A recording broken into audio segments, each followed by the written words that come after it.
want you to have fish. Got you. You have no right to touch me! You look like a bed and breakfast. You come. And yearning shall avail thee not. Are you sure it's safe to get that close? Fix you. Move along, please. What's done is done.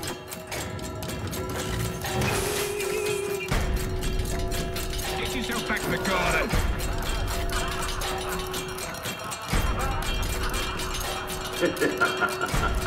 Very good.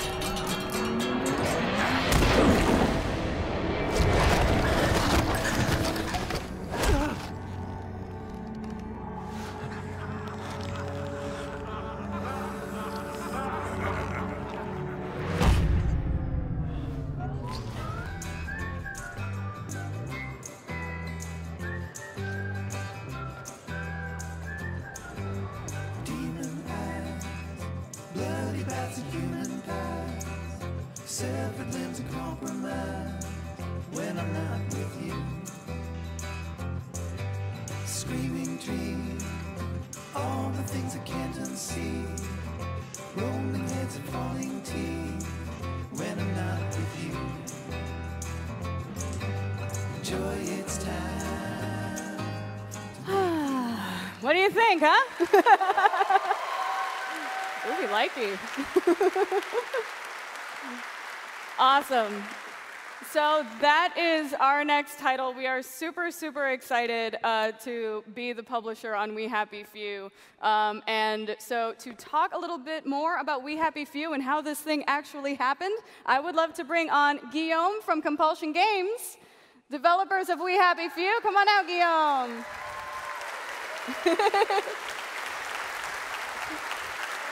Hello. Mwah, mwah.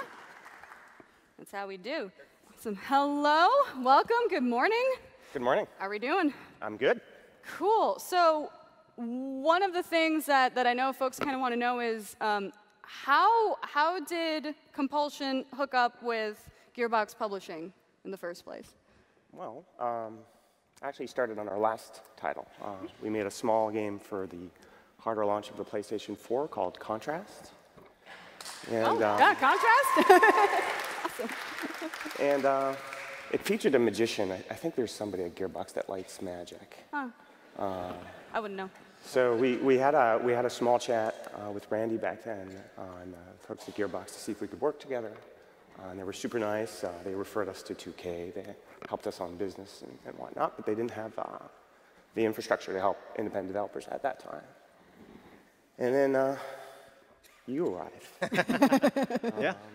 Yeah, I've been there for about a decade, and yeah, so yeah, we saw what they were doing, and man, we were thrilled that you guys were, excited to work with Gearbox Publishing.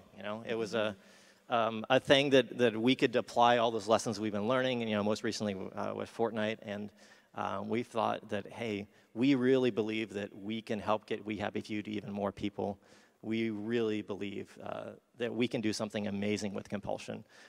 And I think that, well, the first things you guys are seeing is, of course, Microsoft was kind enough to allow us to also sim ship it on PlayStation 4 now, right? And that was an amazing thing to have happen for us. And yeah, we're thrilled to be participating and making things like that happen. Yeah, I think for us, the big thing at this stage of our development, we're really creative people. We've worked with the community for the last 2 years to try to make the game as good as we could be. But to cross that finish line, make it to the actual level of sophistication that we wanted to get to, we needed a partner. And after being on the E3 stage last year, we were in a good position to be able to, run a business and pick the partner that we wanted. And for me, the biggest thing when, Steve flew me over to Dallas just to talk was, okay, I guess you guys are kind of really interested. Was that we understood that if we went with Gearbox, we'd be one of the most important titles in their lineup, and that was the biggest thing for me. So yeah. And I think a thing that we were thinking about is So when Gearbox created the Brothers in Arms franchise, we were fortunate enough to be in a situation where we had a lot of creative freedom to try new things, to do new game mechanics, to just try to break the typical bounds of what a lot of games are. And when you look at We Happy Few, is anything but a typical first-person game. So we really were excited to help just be there for you guys and just let you go and make the most creative thing you want. And we'll just help make sure people know about it, man. Yeah, I don't think Steve knows what he's up for yet. Great. Awesome. So let us set up a little bit of kind of the world of We Happy Few before kind of diving into some gameplay for those. We have a little bit of art from a person that we meet very early on, Arthur. That's right. This is Arthur. So one of the first of 3 characters you'll play in the game. So it's a 1960s dystopian universe where you're first playing Arthur, which is one of the few people in the world that's not high on this drug called joy. And it's a society that has pretty specific, weird rules where you need to conform in order not to stand out in it. So it's got inspirations from Stanley Kubrick, Clockwork Orange, Brave New World. Yeah, we're excited to kind of show you a little bit of the gameplay. We showed some at E3 last year. This is new gameplay that we recently released. All right, let's see some. Let's see it. All right, let's catch some of that awesome gameplay, and we could see a little bit of this inspiration here. Let's check it out. Extraordinary measures to keep this town fed.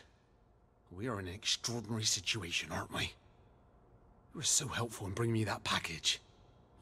Now, we need to process it.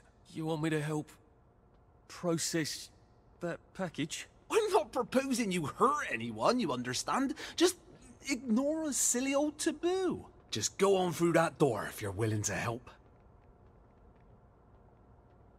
I can't believe I'm even considering this. Maybe I should just walk out and report him to the police.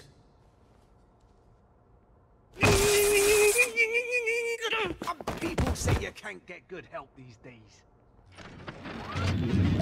Ow. Where's my things?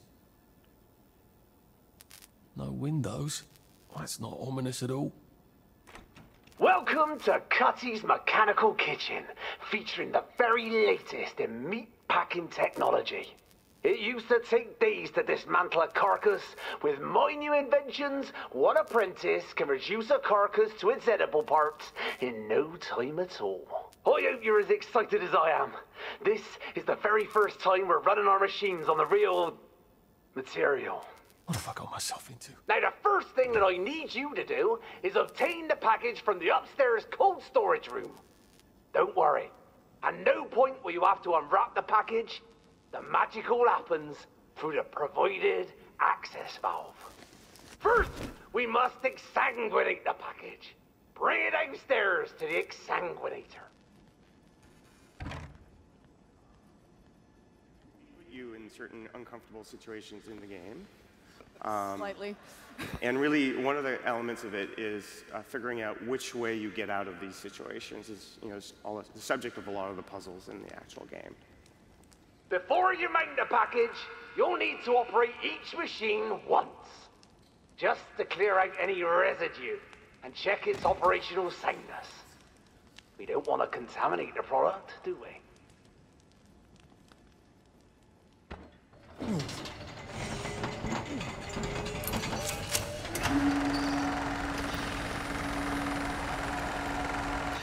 Now, join the package to the exsanguinator via the provided access valve.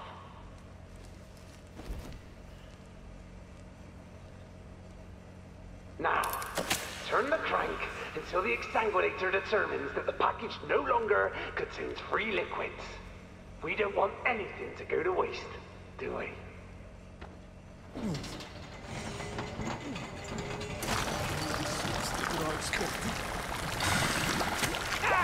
Good. As you can see, each machine will release its package once it's accomplished its purpose. Efficiency is our watchword. Next up, evisceration. Oh.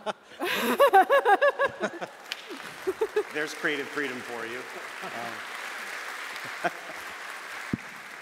So, creative freedom. Dude.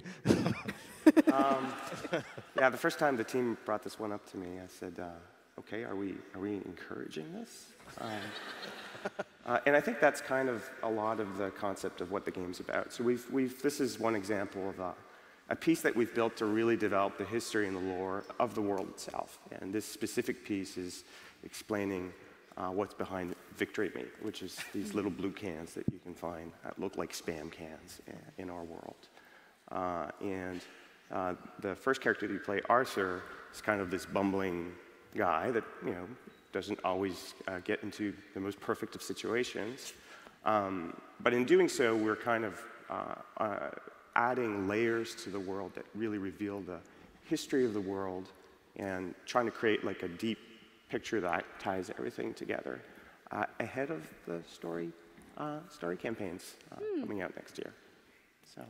Cool. Yeah. So what can we expect when We Happy Few launches on April 13th? Mark your calendars. 2018. Yeah. So we have 3 characters. We haven't really revealed the names of the 2 other characters, but we have shown some pictures of them. So we have 3 playable characters, which each have their own storylines that are occurring within the world. They each have their own goals and personality. And you get to play through all 3 of those storylines. So think about it as, if you've seen the E3 showing last year, think about it as us taking those first 5 minutes and then recreating an experience that you get across the world through these 3 characters' lenses. Yeah. Awesome, awesome. Well, we are going to learn more about We Happy Few in the next coming months, and we cannot wait to have you all see what's in store for you when We Happy Few comes out on April 13th next year. All right? Yeah. Awesome. So stay tuned to our We Happy Few channels on social media. Definitely stay tuned to the folks at Compulsion Games, and we can't wait to show you more. Thank you so much, Steve and G, for hanging out with us today and telling us a little bit more about We Happy Few. Thank you. Awesome. Give it up for G and Steve.